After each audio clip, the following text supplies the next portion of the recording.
പിന്നെ നിങ്ങളടുത്ത് പറയാനുള്ള ഒരു കാര്യം കോൺസെപ്റ്റ് നന്നായി മനസ്സിലാക്കാൻ നോക്കുക. മാക്സിമം കോൺസെപ്റ്റ് മനസ്സിലാക്കിയിട്ട് ഇക്വേഷൻസ് പഠിക്കാനും പ്രോബ്ലംസ് ചെയ്യാനും നോക്കുക. അല്ലാണ്ട് ബൈഹാർട്ട് ഒന്നും പഠിക്കാൻ നിൽക്കരുത്.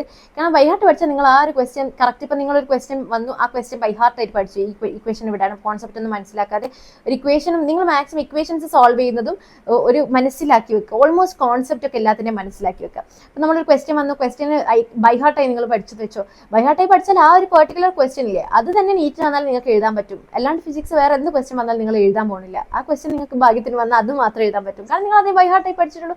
കോൺസെപ്റ്റ് പഠിച്ചാൽ നിങ്ങൾക്ക് എത്ര ക്വസ്റ്റ്യൻ ആ കോൺസെപ്റ്റ് റിലേറ്റഡ് ആയി വന്നാൽ നിങ്ങൾക്ക് എഴുതാൻ പറ്റും. അപ്പോൾ നിങ്ങൾ കോൺസെപ്റ്റ് പഠിക്കാൻ മാക്സിമം നോക്കുക. നിങ്ങൾ കോൺസെപ്റ്റ് പഠിക്കുന്ന സമയത്ത് നിങ്ങൾ വിചാരിക്കും ഇതൊരു ടൈം വേസ്റ്റ് അല്ലേ, അത് കുറേ നേരം എടുക്കുന്നുണ്ട് എന്നൊക്കെ. പക്ഷെ നിങ്ങൾക്ക് അത് കുറച്ച് കാലം കഴിഞ്ഞാൽ മനസ്സിലാവും, കുറച്ച് എക്സാംസ് ഒക്കെ കഴിഞ്ഞാൽ നിങ്ങൾക്ക് മനസ്സിലാവും, കുറച്ച് ദിവസങ്ങൾ കഴിഞ്ഞാൽ നിങ്ങൾക്ക് മനസ്സിലാവും ഇതാണ് റൈറ്റ് മെത്തേഡ് എന്നുള്ളത്. അത് നിങ്ങളൊന്ന് ട്രൈ ചെയ്ത് നോക്കുക. കുറച്ചെണ്ണം നിങ്ങൾ ട്രൈ ചെയ്ത് നോക്കിയാൽ നിങ്ങൾക്ക് മനസ്സിലാവും. കോൺസെപ്റ്റ് ആയിട്ട് നിങ്ങൾ അങ്ങനെ തന്നെ പഠിക്കുന്നത് വേണം. അല്ലാണ്ട് പഠിക്കുന്നത് ഇറ്റ്സ് നോട്ട് കറക്റ്റ്. നിങ്ങൾക്ക് കിട്ടാൻ പോകുന്നില്ല മുന്നോട്ടേക്ക്, ഭയങ്കര ബുദ്ധിമുട്ടാണ്. അല്ലാണ്ട് പഠിക്കാൻ പറ്റില്ല. അപ്പം നിങ്ങൾ അങ്ങനെ പഠിക്കുന്ന ഒരാളാണെങ്കിൽ കോൺസെപ്റ്റ് മനസ്സിലാക്കി മാക്സിമം പഠിക്കാനുള്ള അങ്ങനെ ചെയ്യൂ എന്ന് എനിക്ക് പറയാനേ പറ്റും.